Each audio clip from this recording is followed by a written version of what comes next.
Hey, thanks for making it to Veterans Daily with Jay and Clay. We're glad you made it. And Clay, I love your background, by the way. It is so clean and nightclub vibe feeling. I really do love it. You'll have to let us know what you've done differently because I can't quite put my finger on it.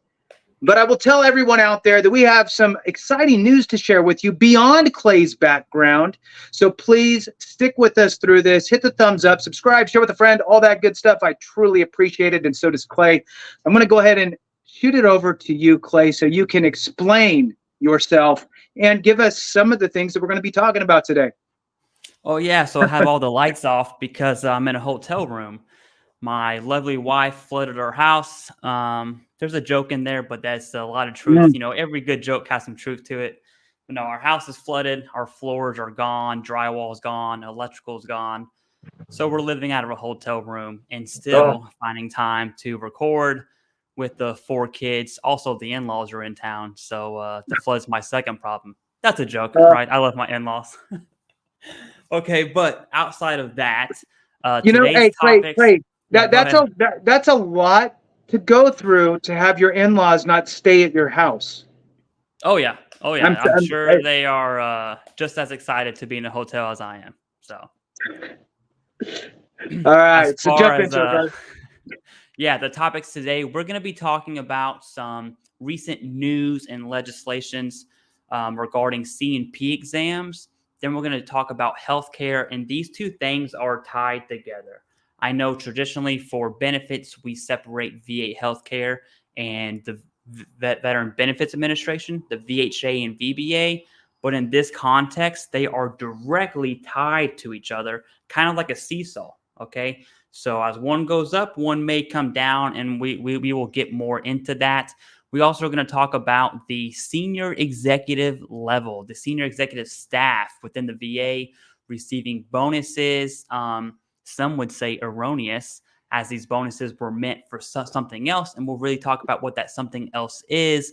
And then there is new legislation on the floor that Jason will take explaining how housing benefits for veterans seeking education could definitely be in our favor, okay?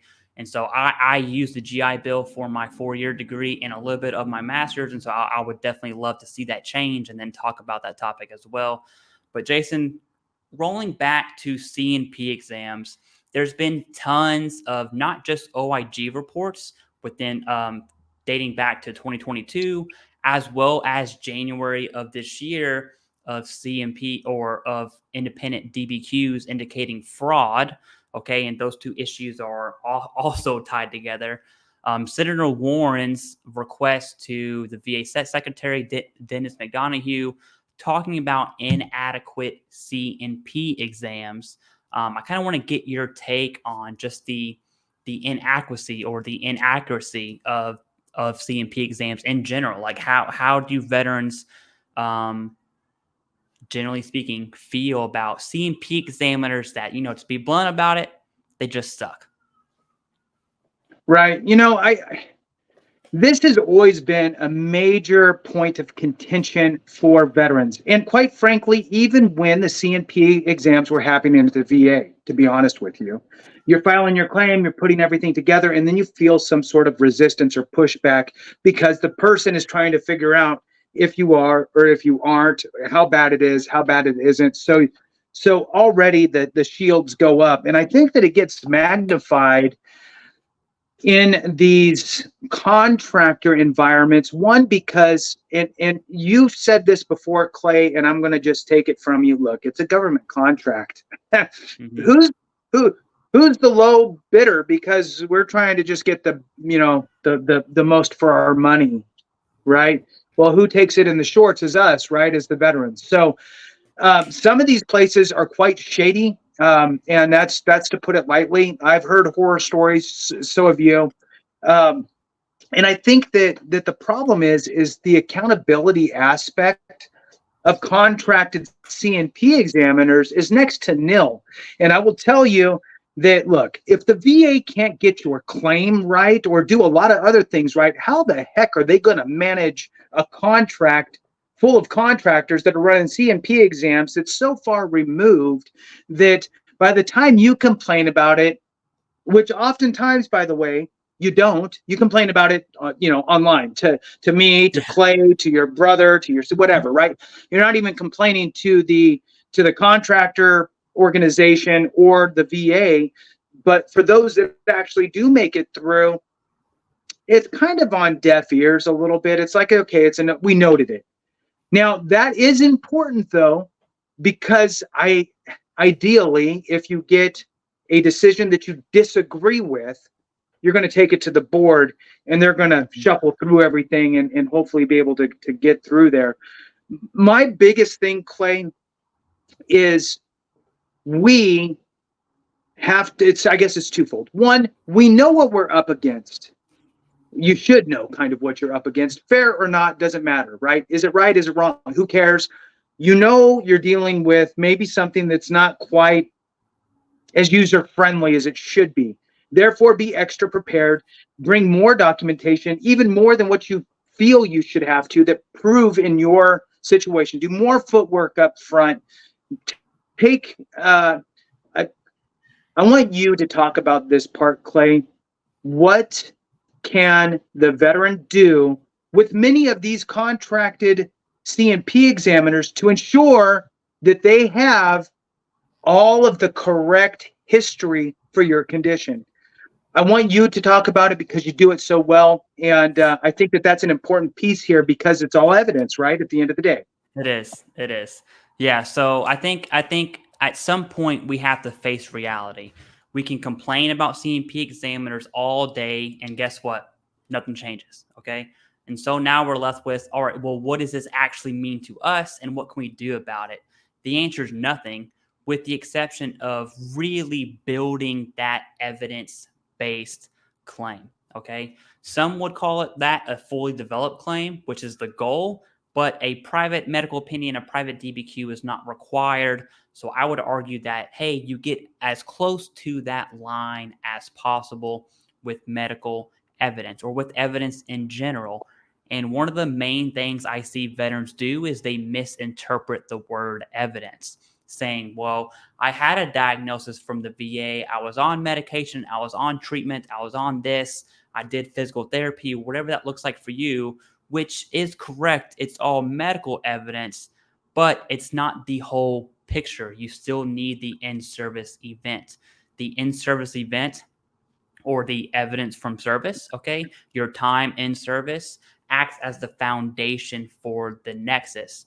And so it really comes down to, all right, I'm going to have a poor C&P exam.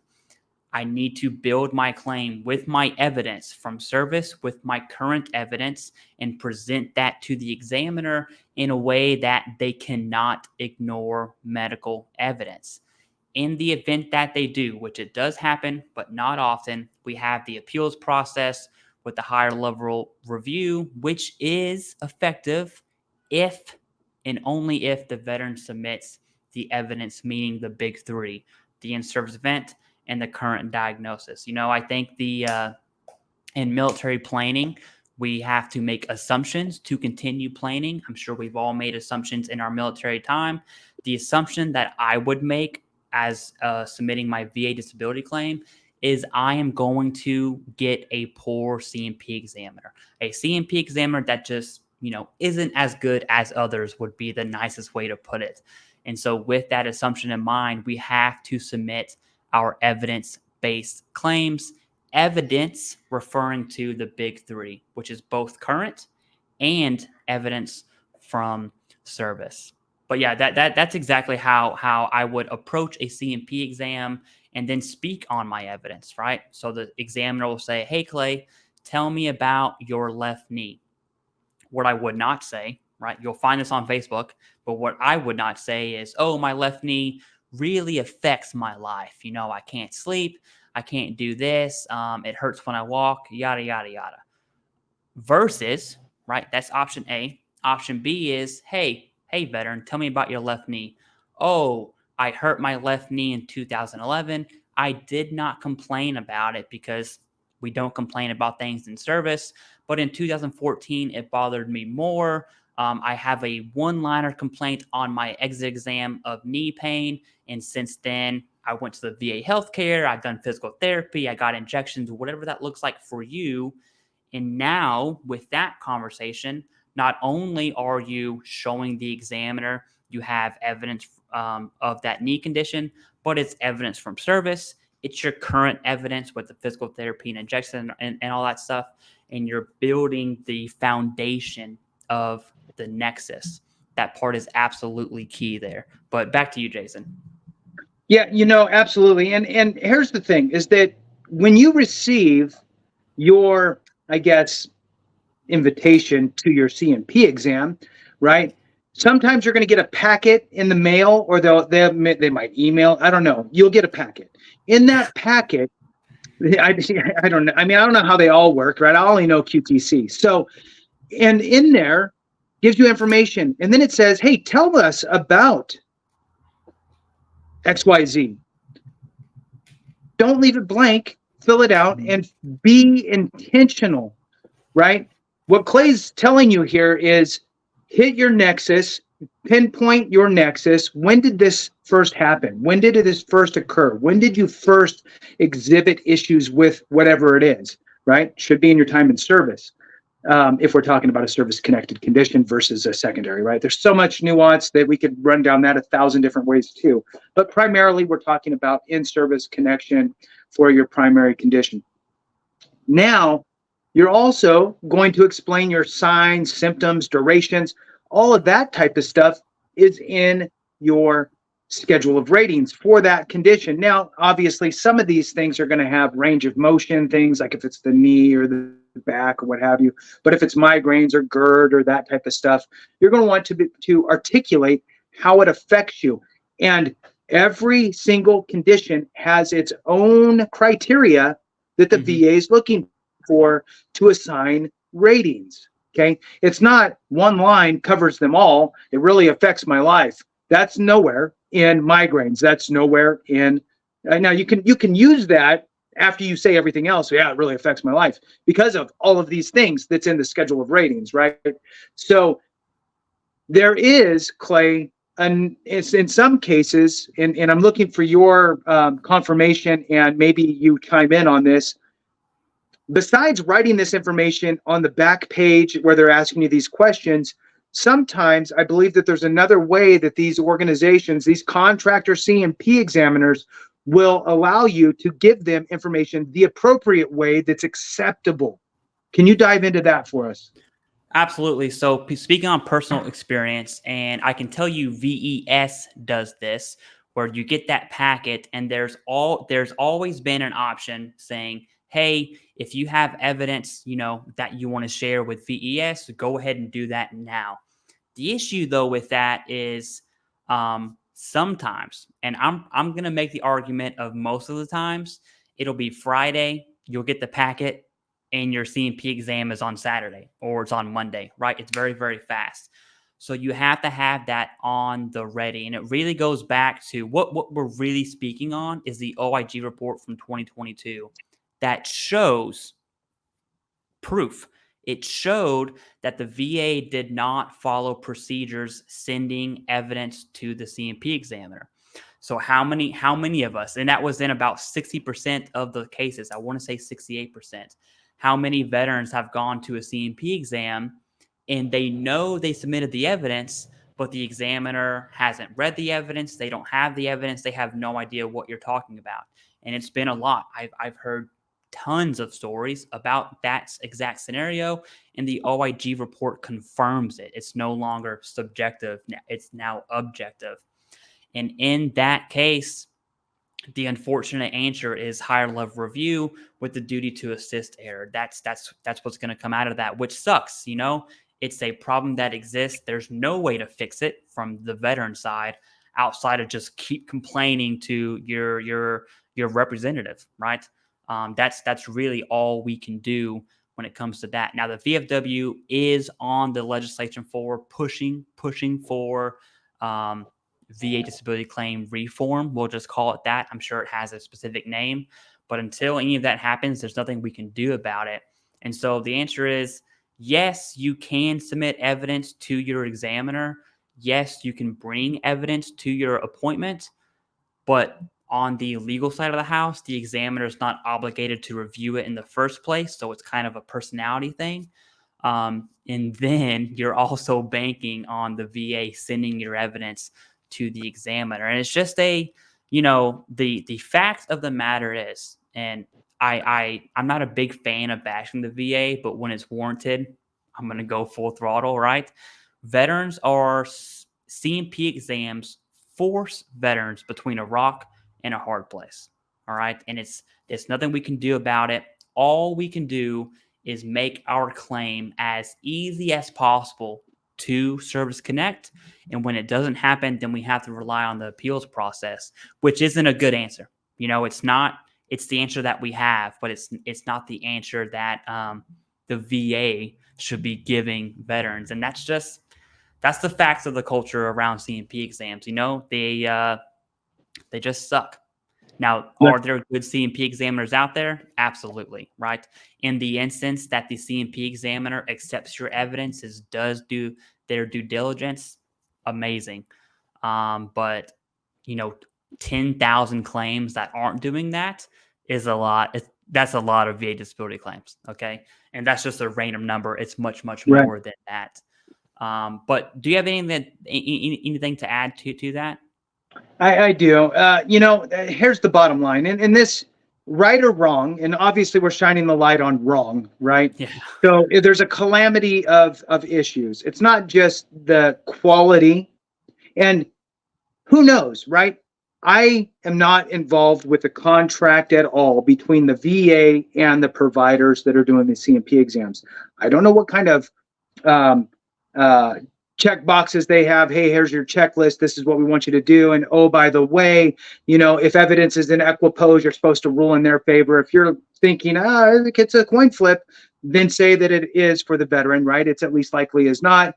I don't know how deep those conversations go, but it is clear that there is some funky things with some of these CMP examiners just based on where they're even doing the location of the exams, who bring a whole host of their own questions with regard to that, as well as the issue of the VA not supplying these contracted companies with the information they need to be able to actually function a successful CMP exam. How can you even do that if you don't have the documentation you need to facilitate it? It doesn't even make sense. So with that, it goes back to what we were saying earlier, right? Right or wrong, it's what we're working with today. Hopefully there's some positive changes that come out of this Senate inquiry and so forth. The bottom line is that you're aware of it. Now, if you view it from the standpoint of, okay, well, now I got the enemy's playbook, right? You can adjust fire a little bit, and you can understand what you need to do up front and really realize that, look, the VA is probably not going to lean forward for me very much. They're probably not going to help me as much as they're probably supposed to. Therefore, I need to make sure I'm doing everything I can on my side, from documenting your evidence to really establishing a clear-cut nexus to getting all the information getting a DBQ from your doctor. If your nexus evidence is a little bit, get a nexus letter too. Double down on it, right? There's nothing wrong with having too much good evidence in your favor. Hope for the best, but prepare for the worst, right? Prepare for that. I'm going to have to appeal this.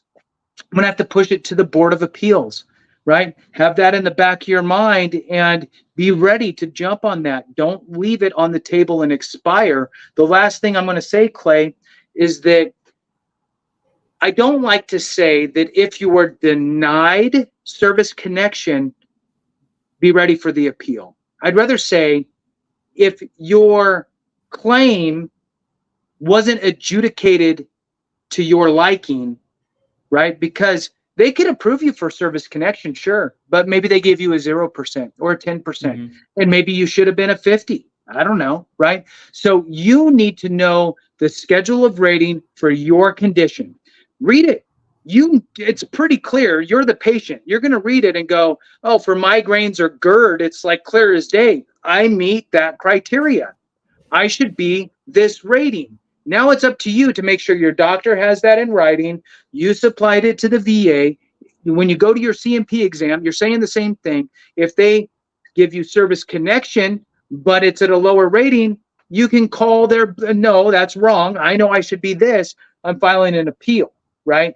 So that's as far as I'm going to go with it. All I'm saying is that, look, it is such a fiasco that Senate is now involved at some capacity, and they'll continue to be.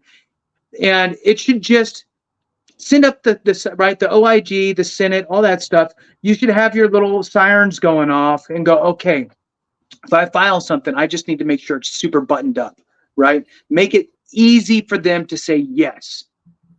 Back to you, Clay. No, that's a great perspective. Now I genuinely don't mean this. I'm gonna throw a curveball at you. Do it. It's not a topic that we had discussed, but it popped in my mind, and I don't know the full story. And I'm just gonna warn you right now. I am diving into the deep end of the conspiracy world. Just Go jump figure. with me, okay? All right. So if you look at who owns QTC, Oh okay? yeah, Lockheed. It is a gentleman. Yep. And if you really dig a little deeper into that, you'll find a name whose name is Anthony Principe, and I'm probably not saying that right. Well, who is Anthony Principe? In short, he's a former VA secretary, and CMP exams were being contracted. This happened, I want to say, late 90s to begin. And it really took off. It really took off about 2017, 2018, where CMP exams were being contracted out from the VA. Why? Because VA providers need to focus on VA healthcare, which is our next topic. And I said this was like a seesaw. So we see CMP exams being contracted, which 6 years later, we see we'll say a decrease in the adequacy of the CMP exam, but we also see the increase in VA healthcare. There are tons of reports and peer-reviewed studies, and I've asked veterans on my channel about their VA healthcare experience, and I did all the math. The VA reports a 91% approval rating. In the comment section of that video, I'm at like an 85, 86% approval rating for their VA healthcare, meaning that's the data that I got, okay? But you really get down into the weeds of that conspiracy is it is insane to me that a former VA secretary owns QTC and is being profitable around the same time of that person leaving the VA, and then Right. CMP exams being contracted out the wazoo. I want to say the OIG report reports over 90% of all CMP exams are contracted out. And I know there's no question there, but I just kind of want your thoughts on a former VA secretary, having monetary gain from contracted CMP exams. Just your thoughts on that. If you don't want to go too deep, that's totally fine. But I figured we were already down this road anyways. Well, so it's a good question. Does it seem weird? Does it seem unethical? Sure. But let me throw this to you. What if all the CMP exams were outstanding? Veterans were like, yes, this is the best thing that ever happened. These CMP examiners are the best. Would we care? We'd go, oh man, that guy's great. We're so glad that he set that up, right? So I don't know. I mean, would I have an issue if he still worked for the government and then had this as a side thing? Of course, right?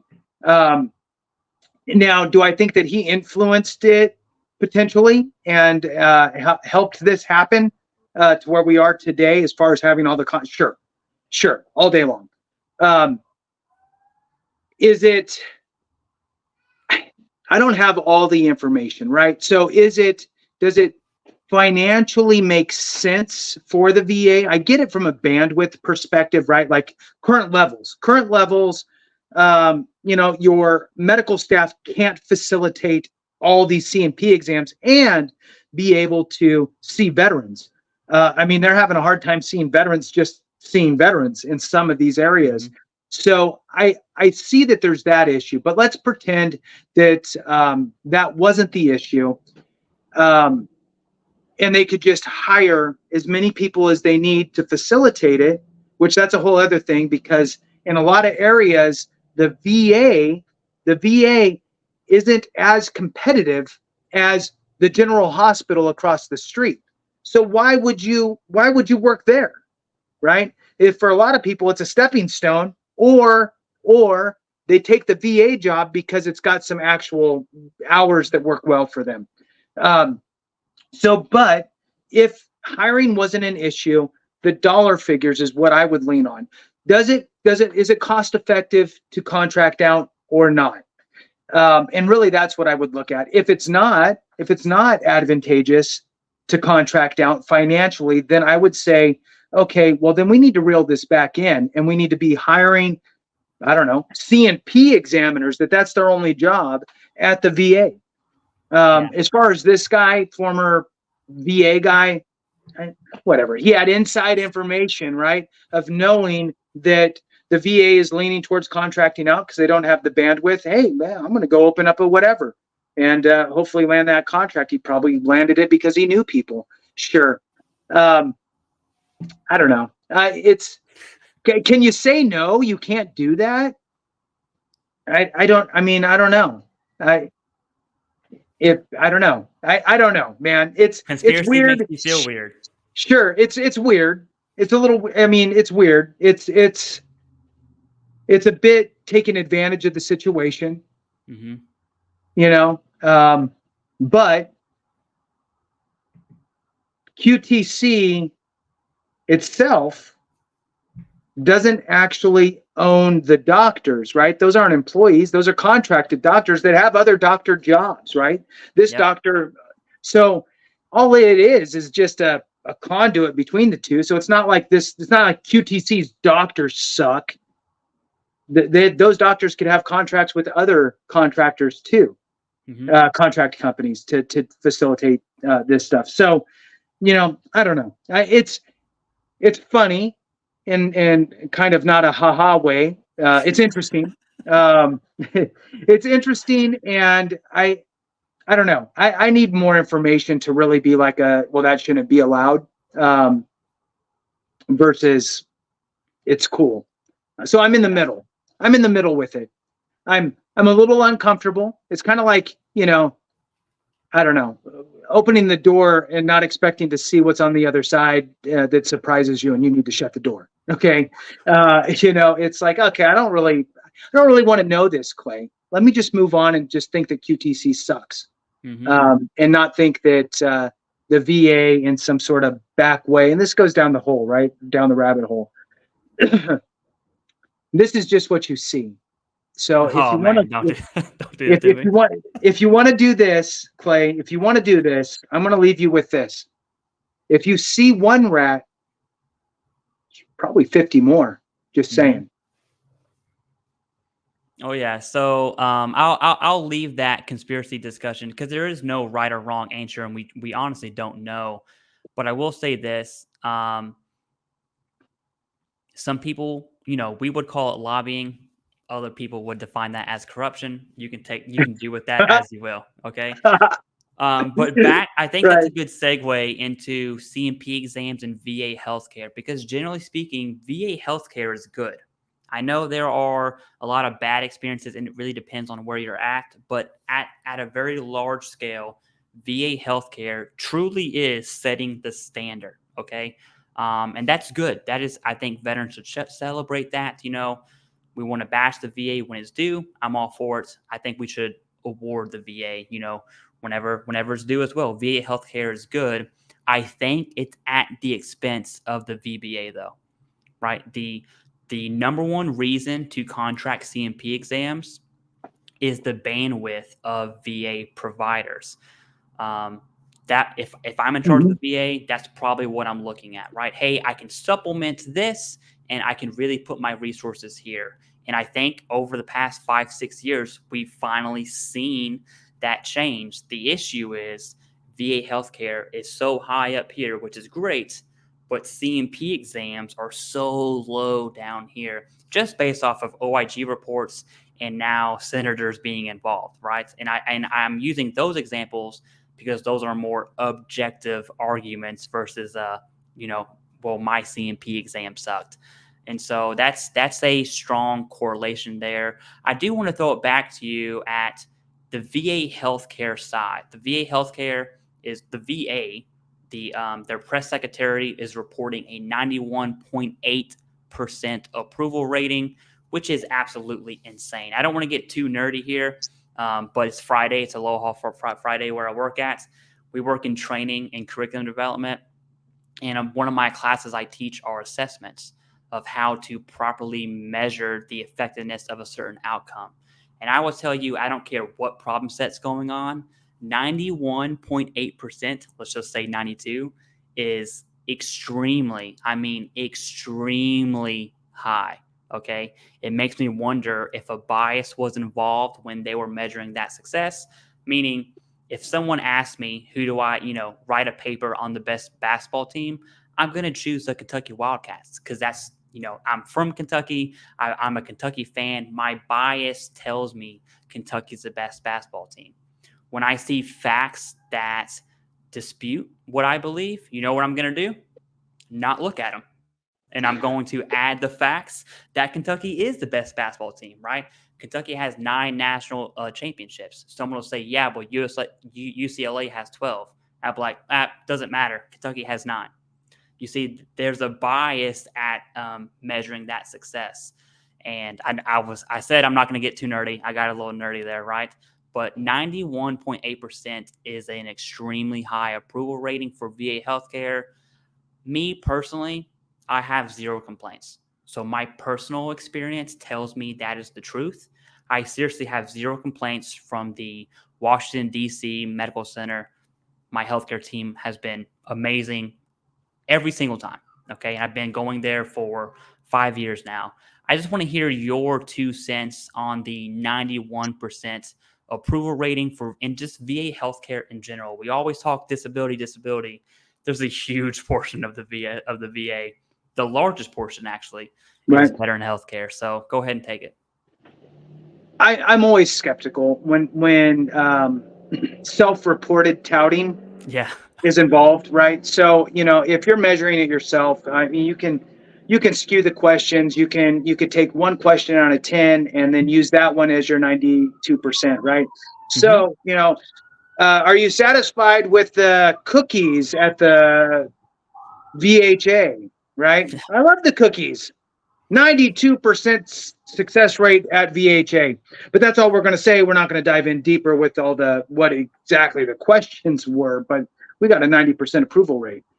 So, do I think that it's a high number? Sure, I do. I believe that. And I'm in your boat, right? I've never really had an issue. I would say that I'm probably treated better walking into a VA facility than I am just regular, civilian world, right? Thank you for your service, and I get it. Some people are like, God, that's annoying. But it's just a way that they're being like, I don't crave that. I'm not looking for that. But it's the point of just the respect piece of just being a patron of a place, right? Is the way that I view that. It's like going to Starbucks is kind of good at that too, right? They really embed the fact that they have to call out your name and do all these different things. And, it's that mentality from a customer service perspective that I like. Now, granted, I've never really personally had a big issue. I have seen at some locations where it's a little bit DMV-like, right? Like your Department of Motor Vehicles area, where it's like, okay, everybody looks like they just hate their job and they're sitting in the. I'm not talking to them, right? But I can see them and they don't look like, I don't want to go talk to them, right? So, but that's just an observation. Um, but I do think that overall, from my encounters at the handful of different VA facilities that I've been to, probably 10 in my life, different clinics or hospitals or so forth, that my experiences have all been better than not. And I would rule or vote or whatever if I had a small scale to work with, like a 1 through 3, negative, neutral, positive. I would say positive, right? So Mm-hmm. if I had a very small scale to work with, I would pick positive, overwhelmingly positive.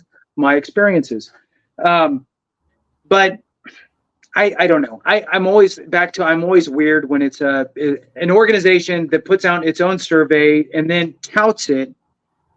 Is you would need to see the what the questions are. What are the questions, right? And then you can kind of see where they go. Usually, at least for me, and this goes to kind of your geeking thing that you got with Yeah. numbers and all that stuff. When I ran my different organizations that I ran, I pushed out surveys. And it wasn't really to tout anything, although I shared those numbers. Really, I was looking for the bad things so we can reflect and see what we need to fix, right? Where are things falling through the cracks? This is a way I can identify that, because believe me, if given the opportunity, the person's going to let you know. So Mm-hmm. that's really what I was utilizing them for, was to make sure that we can close any gaps in service that we had. Although there was good numbers and good things that came out of our surveys that we could share. Um, it's all based on what you're asking. So anyway, back to you. Yeah, it's I assume these numbers are reported to Congress at some point, and let me just tell you what I would do if I was in charge of this assessment. I'm looking at veteran A. He requested appointment 4 months ago. We haven't gotten back to him. I'm probably not going to ask him any questions, right? Let's go to veteran B. Ooh, he requested an appointment, and in 19 days he had his appointment. I'm going to ask that veteran how his Right, experience was, right? And that's just one example. I'm right. not trying to discount their And studies. and Clay, It's just worth to a double look. down on what you're saying, just to clarify for the people, you can run a queue inside your system and go, everybody who we had seen in the last 2 months that had called in and had their appointment scheduled within 2 weeks, I want all of those people and I Yeah, want all of their email addresses. Now I'm going to email out all of these surveys. So back to you, Clay. Just wanted yeah, to, no, so people understand, it's not hard. It's not like you have to, it's not labor intensive. It's very yeah. easy. It's computerized, right? Everything's Yeah. digitized. Welcome to 2024. It's a crazy world out here, right? I do want to transition though. So there's a lot of just unsettling feelings when it comes to CMP exams. The bad ones, really. No one talks about the good ones. I have a lot of unsettling feelings when it comes to VA healthcare being reported so high. I would be curious as to what is the other 7.2% have to say. That would be a question that I would ask. But moving on to kind of getting back into the conspiracy thing, man. I guess today's the day for it, right? We have we'll just round it to $11 million. It was about 10.8 million of bonuses being awarded to senior executive staff. Now, to be honest with you, senior executives at any level, whether federal or contracted, are going to get big bonuses. That's been happening since the military industrial complex. Okay, welcome to America. So that's not the alarming piece of this that I would like to talk about at least. Um, the problem is Congress awarded 11 million to the VA to say, hey, I know you need this money. Go ahead and use it to recruit and retain those with critical skills. That's the issue. That this pot of money was for critical skills. Well, who takes it? Who would benefit from doctors, physicians, neurologists, whoever, who would benefit from those in the right position with that critical skill set? Veterans. It's us. Okay.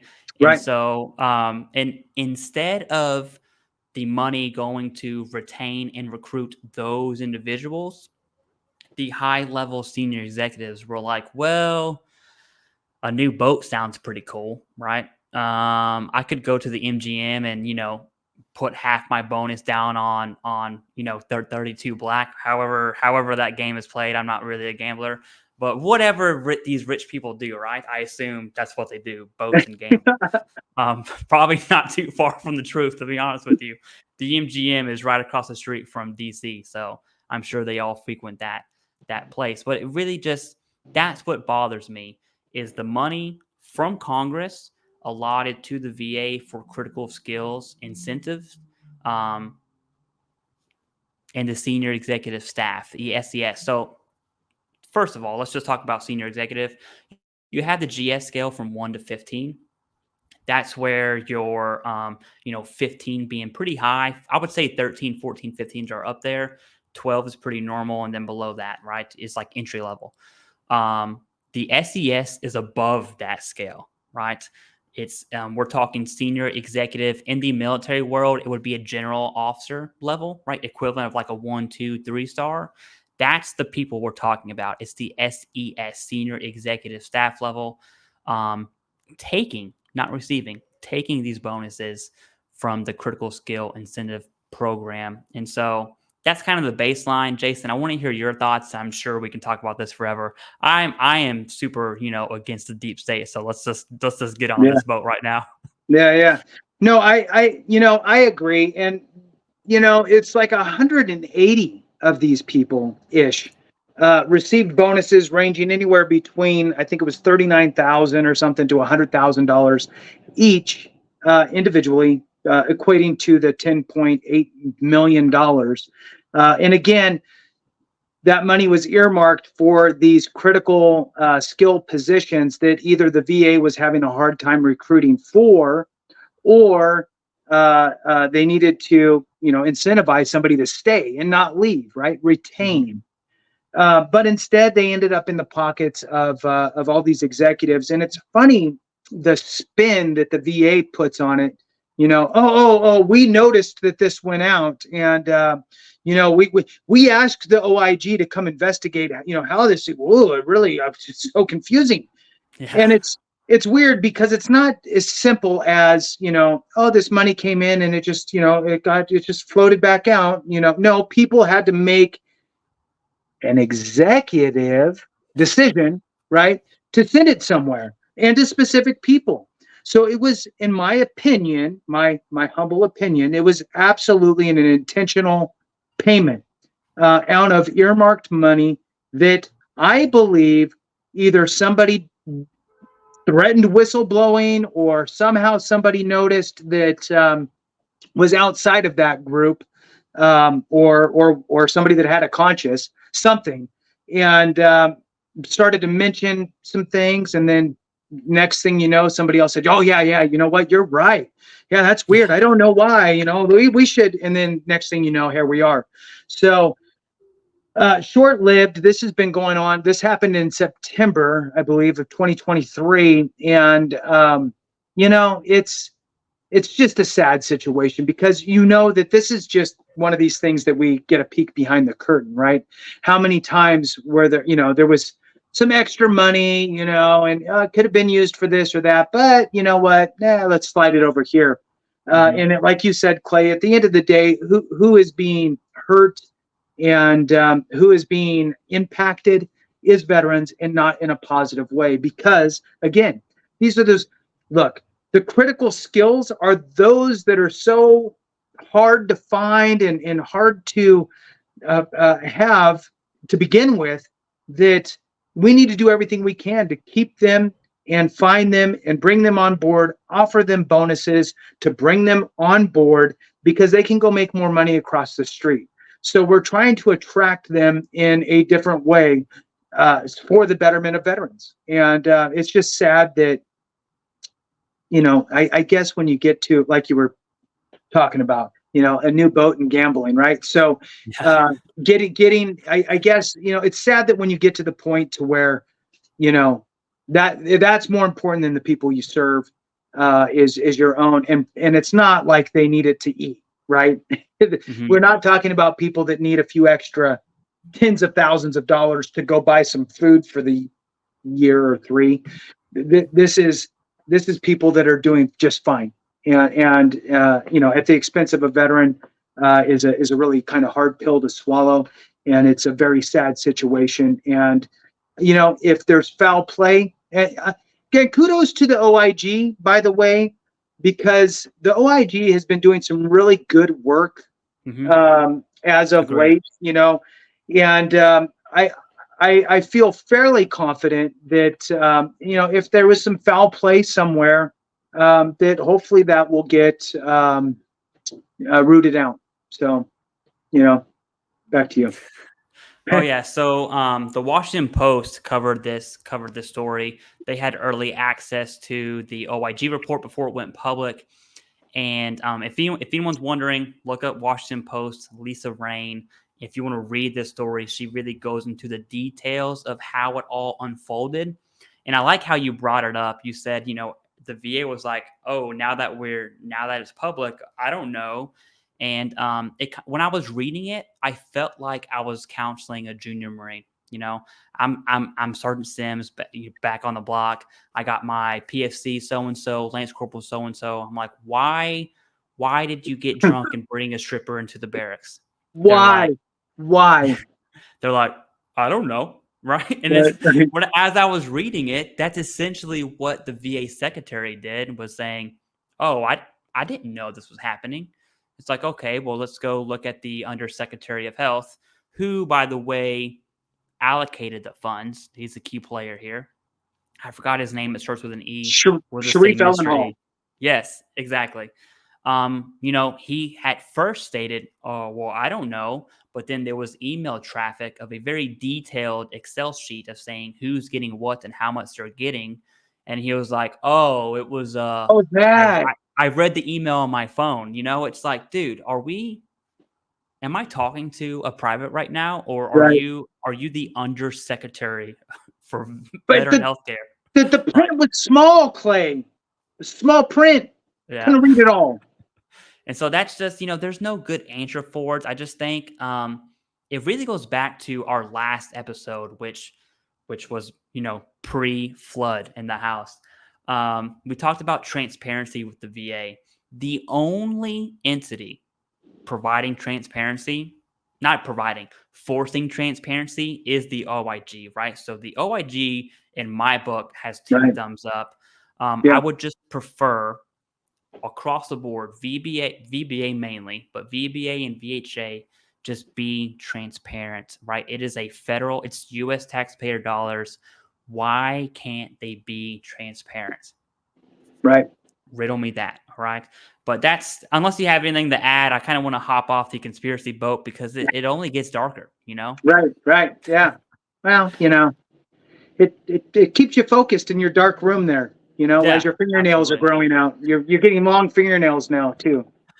Oh, yeah. And let's go ahead and talk about the legislation on the floor for housing, housing benefits for education.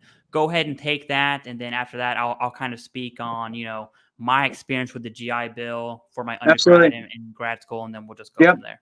Yep. So Senator Rubio and Rosen, I'm not sure how you say it, those two introduced a bill to help veterans who are parents better access their post 9/11 GI Bill. So, if you go to school currently with the post 9/11 GI Bill and you go to school, whatever, a day a week in person, you get that full housing allowance. However, if you go to school just remotely, online only, you get a portion of it. Well, they are looking at this and saying that's an injustice, and it's putting parent veterans in a kind of a funky situation, because now you're looking at this benefit going, okay, look, I need education. I know that. But a little extra income in the house would sure be helpful. I'm going to have to leave little Johnny at home because he's 12 and he'll be fine while I'm at school, driving to school in traffic and back and all of that. Or maybe little Johnny's 4. Now I got to pay for a babysitter to come over, and now Johnny doesn't get the opportunity to have his parent around, right? Now, maybe the other parent's working, maybe it's a split situation. I mean, there's 1,000 different scenarios. The bottom line is that if you, as a parent, say, hey, look, I want to get my education through the GI Bill in which I earned, and have my kids sleeping in the room next to me as I knock out my schoolwork, who's to say that you should be penalized for that? So what I want to do here, Clay, real quick, is I'm going to it's a very short couple, tiny paragraphs, read it to you directly from the senator's website, and then I'd love to get your thoughts. So it says here, for many veterans, the GI Bill is an essential tool for advancing their education. With the current system, veteran parents, so not the parents of veterans, but veterans with kids, right? Veteran parents who pursue their education online in order to attend family obligations are only eligible for half the GI Bill's available housing benefits. This requirement often forces parents to choose between attending in-person classes to receive full benefits or staying at home with their children. This equates to veterans receiving half of the benefits they would have received if they were attending the classes in person. U.S. Senators Marco Rubio and Jackie Rosen introduced the Education Flexibility for Veteran Parents Act to make it easier for veterans with dependent children to access full housing benefits provided through GI Bill, regardless of whether their program is in person or online. So either way, whether you do it online or in person, you get the full housing allowance, which makes sense to me. I think COVID has opened up the eyes with all the different things going on with that, to where this just makes sense, right? That this was written prior to, just the vast accessibility now. And I'm just going to throw out the name again one more time and throw out kind of a disclaimer, not a disclaimer, but a ask. If you support this, reach out to your congressional representative on the House and Senate side. Let them know that you support the Education Flexibility for Veterans Parent Act. Back to you, Clay. Absolutely. So I can't think of a single argument as to who would oppose this. In fact, if the bill's ever voted on and who does oppose it, we might need to talk about those that oppose that, right? But that's neither here or there right now. I like how you brought up COVID, because I got out in 2019. I did one semester. I had 2 kids at the time. I did one semester in person, and it sucked, right? I was at work full time. I'm brand new normal person. And so I'm really putting in the hours at work, trying to, make, stake my claim in the workplace environment, adjusting, which is a whole other story. And on top of that, I got to work at like 7:30, leave at 5. I was taking classes at Belvoir, at Fort Myer, and at the Navy Yard in DC. So all in the Northern Virginia, DC area. Night school was from 6:30 to 9:30. I would get home. By the way, there's traffic all the time here. I would get home around 10:30, and it just sucked. I mean, it was soul sucking. And on top of that, I had two kids, right? But I absolutely needed that money. And that's really what motivated me to go to school. It wasn't the education. I'm just going to be real here. I still don't care about higher education. It was the housing allowance, because I needed it. It was non-taxable income. My kids needed it. And that was a huge, really spear in my gut, but whatever, I got through it. And then COVID happened. Not saying COVID was great. Okay. I'm just saying there were good parts of COVID. Yes. Yeah. Telework was one of them. So specifically for the GI Bill, all of a sudden legislation came down saying, hey, COVID full-time, if you're on Zoom, right, that would count as in person. You're going to go ahead and be awarded full BAH. And then that instance, I was able to go to work, come home. It's still soul sucking to sit in class for 3 hours, especially on Zoom. That's not going to change. But I was home. I was able to, eat with my kids, tuck my kids in, do all that, bedtime routine, nighttime stuff. And it was a lot better. Yeah. Now, luckily, well, I want to, strike that from the record, right? COVID lasted long enough for me to finish my degree. So it was, as far as school goes, it was awesome. And that's just my personal experience. And if you have kids and you're going to school full time, I really, if that's you in the comment section, please let us know, because it would be cool to see how many veterans are in school full time that watch Right. this channel, especially if you have kids. But it's just, kudos to, you said Rubio. Yeah, Rubio and Rosen or Rosen. Yeah. I'm not sure. Kudos to them, because no one's really, generally speaking, when people talk about veterans transitioning, for some reason, there's always this like indication that it's a single veteran. But depending on how many roots you have in the world, that transition can be very, very, very stressful. If you have kids, kids with medical needs, whatever that looks like, transition can be it can suck. And I think this bill would at least ease, being at home with children, and receiving that full benefit, which, oh, by the way, you've already earned. So that's really all I have on that. I can't be I'm 1,000% in for this legislation. So And here's my kind of, I guess, viewpoint on this. There's going to be times that we talk about things that might not affect you. Like this, you might not have post 9/11, you might not have any of that. This affects you zero, right? But it does affect one of our brothers or sisters out there. And if it makes sense, then we should collectively, as a veteran sphere, right, all of us, support it. Believe me, that all of the benefits that we enjoy today were on the back of another veteran who helped pave the way for us to receive them. And it's up to us to continue paving this road, right? And this is a way to do it. It's really easy. You call your congressional district office, right there in your district, and you just let them know. They're going to make little tallies of, hey, I had 17 people call in about this today. And then they're going to let that representative know. So it's just about getting the information out there, letting them know that we know what's going on as a group.